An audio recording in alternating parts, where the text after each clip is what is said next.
Welcome to Wired, James. Thank you, thank you. So this is going to be like a bit of a conversation, but Absolutely. a bit of a live Periscope performance, because you have Yes. quite a lot of fans out There's there. a couple. They're getting a little bit impatient, but I've tried to settle them down a bit. I told them it's all your fault. Have you got an up-to-date number of the number of followers you have on the various social media? My Twitter just hit 1.8 million. My Instagram is at 1.2 million. My Facebook is at 1.5 million. They're all getting in the millions, I believe. So it's been amazing. Just this year, we've increased all of the socials by over 1.4 million just since the January. So Remind us how old you are, Jacob. I'm 17. Okay. Almost 18 though. I'll be a big How boy. long have you been performing using social media to get this amazing following? I started when I was 13. You know, I really never had interest in music whatsoever. I was more into sports, just like any other little kid that was playing soccer and football, basketball. I was doing all of that.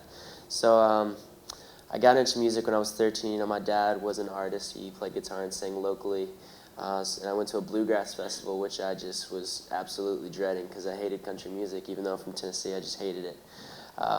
Ended up going and getting very inspired by the different things I was seeing, you know, just people jamming out and stuff. So I picked up guitar and later started singing for a girl, actually, who... It's always a girl. It was a girl, and funny story, you know, she was absolutely in love with Justin Bieber, and I was pissed off because she got a cardboard cutout of him for her birthday. I thought that was a bit extreme, so I posted my first cover on YouTube for her. It didn't do much. I actually deleted it because it's so embarrassing. I have hair that was like down to here, and I never like moved it out of my face. It just sat right here because I thought I was the coolest.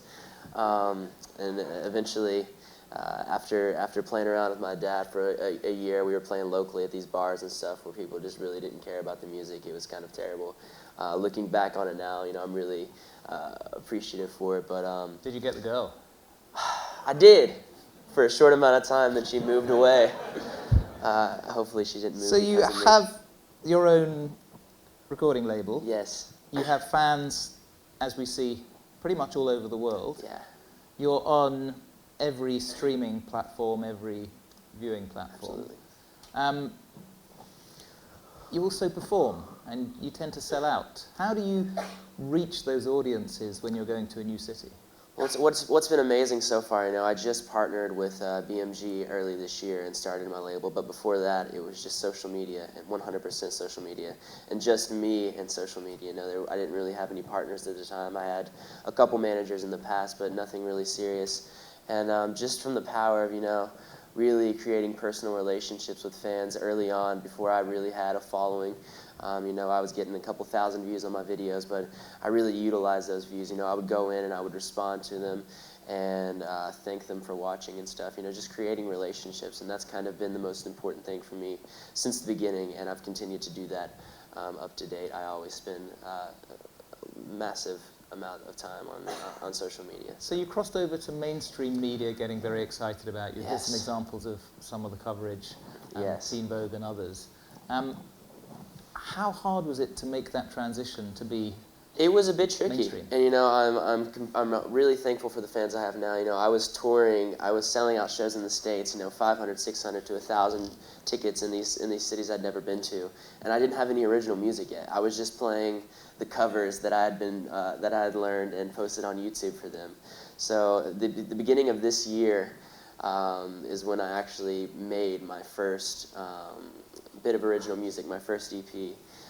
Which went to #1 on the singer-songwriter charts, #3 overall, and you know, I had low expectations for it because it was my first bit of original music, and it was a week after the Grammy, so there was huge artists, you know, like Sam Smith, Ed Sheeran, some of my favorite artists and biggest inspirations, and just through social media, they took it up to #1, which was amazing. But taking the leap from doing covers and kind of being in my room all the time to doing this was a huge step. You know, it's been almost a bit overwhelming. It's been very busy, but it's been an amazing leap. And the most important thing for me is always making sure that there's time for the fans, and I still try my best nonstop to be on all my socials and updating them, regardless of how busy I've gotten with some of the press opportunities and different things like that. So there's something you have that everybody here wants, especially if they're running a business, which is this amazing social virality. You have this on top of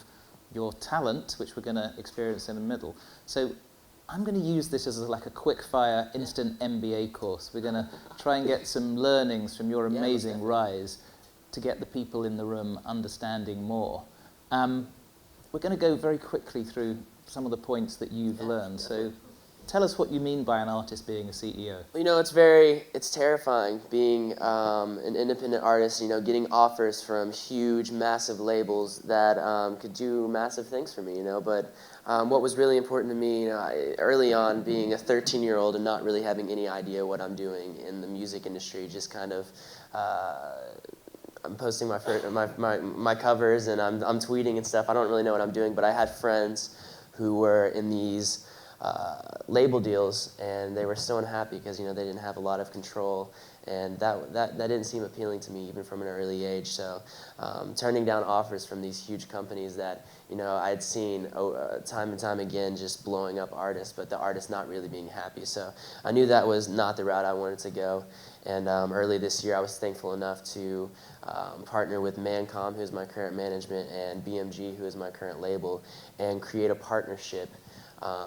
And not just kind of signing my life over, but creating a partnership so I still have control over the music I want to make and when I want to put out music, and obviously the most important thing, always having control over my social media, because I've seen time and time again artists signing to these labels who kind of gotten their start through YouTube, and they have this very personal relationship with their fans, and then as soon as they sign over, they lose that control instantly, and their page just becomes lots and lots of promo, and it becomes very non-organic, and the fans see right through it, and I knew that was something I didn't want to do. So. Which leads us to the next lesson, which is that direct engagement with the people who love you. Definitely. I am nothing without my fans. They have created all of this, and from the beginning they've been just like out of this world, and they gave me lots of leverage going into these big meetings, where I'm asking labels to kind of change the way of doing things, because it's for so long, in the past with technology being the way it is now, it's so much easier for artists to get their music out into the world, get their videos. I mean, all you need is an iPhone really now to post a video and start a career on social media. So in the past, it was a lot harder. Obviously, you needed lots of money to get in recording studios and all of that. So now it's kind of changed over. So labels kind of need artists more than artists need labels, which is amazing because there's a lot more incredible acts being featured now. But just being able to have that leverage with the fans, not really needing that big label, but having them has been very amazing. What do you mean by in each other we trust? What's amazing is that a lot of my fans are the same age as me. We are all we're all going through the same stuff. Just being a teenager, the struggles of it. It's a very hard life, and we've been there. It's so hard. Girls, boys, love. It's terrible. Gives you material there. Yeah, absolutely. But just being able to go on there, I'm 100% real with my fans all the time. If I'm upset, then I go and talk to them. Creating that personal relationship, so it's not just I don't want to be like a super professional all the time. Like my EP comes out in 8 days. # go get my EP in 8 days. Like the fans, they hate that stuff. So there's just keeping it very personal. There's very little barrier to entry now. Anybody can create a fan base. Absolutely, and it's a great thing and a bad thing. There's lots of amazing artists that are coming out now that wouldn't have had the opportunity to put their music out in the world 10 years ago because there just wasn't the technology.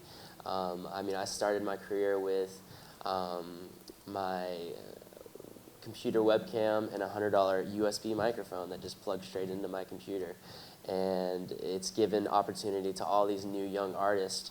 And even my fans who have been posting covers of my songs and stuff, it's just given so much opportunity for new great music and opportunity to create a foundation and music a musical foundation without a big label. So just before we hear what all the fuss is about, just last point, tell us what you mean about relate, and then we'll go straight in. Yeah, like I said, just being able to talk to the fans on a more personal note. So many people worry about being super professional, and that's just it's not appealing to anyone. Taco Bell has an amazing Twitter page where they go in and they respond to people that tweet about their Taco Bell orders, or if they're having an issue, and just going on and seeing the difference between like a Taco Bell Twitter page and another fast food chain or another restaurant, just keeping it very personal and relating to the people that are consuming the music and all of that. So that's been a main goal of mine, just to keep it relatable and personal.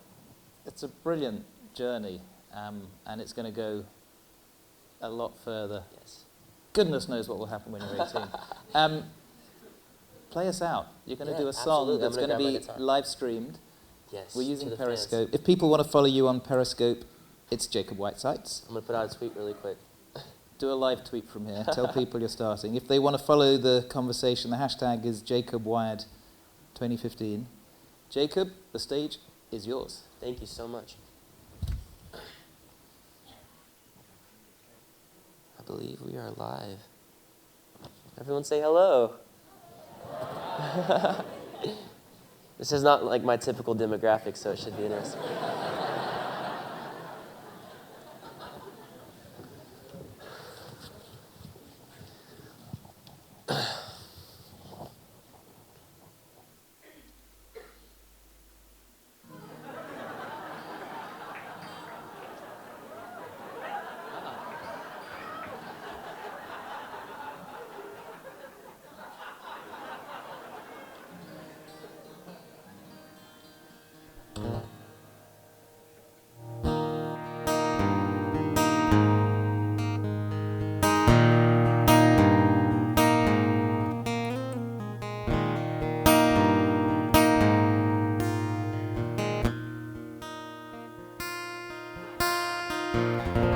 There's no telling what's going to pop up there, so hopefully there's like a parental blocking feature. I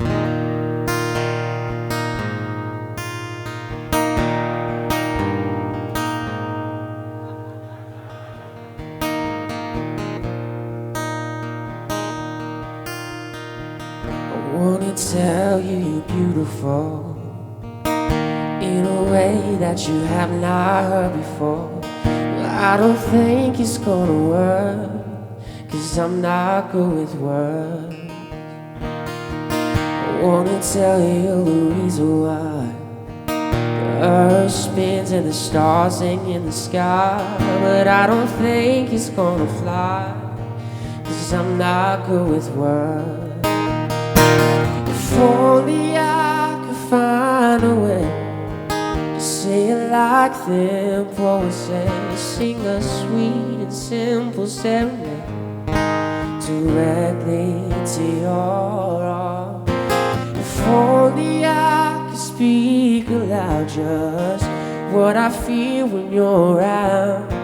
I finally confess my love in verse, but I'm not good with words.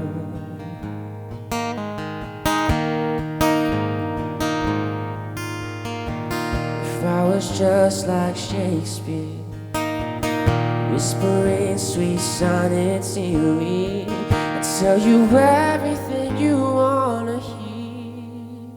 But I'm not good with words.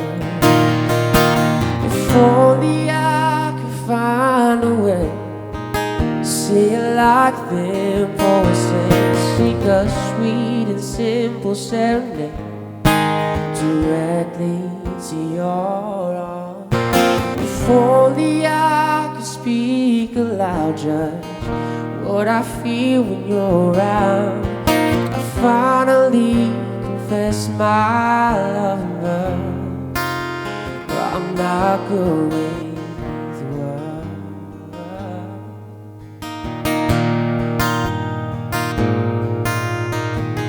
Words sitting seeds or conversation. Oh, words, they only bring me complication. When it comes to love, I'm useless, just full of bad excuses and confessions gone unheard.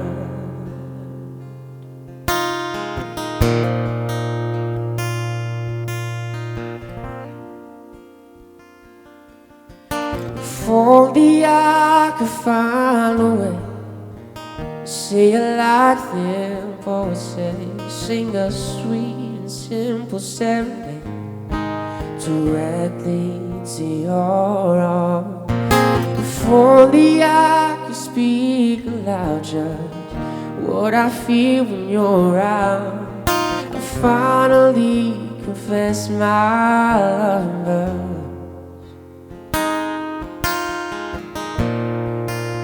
But I'm not good with words.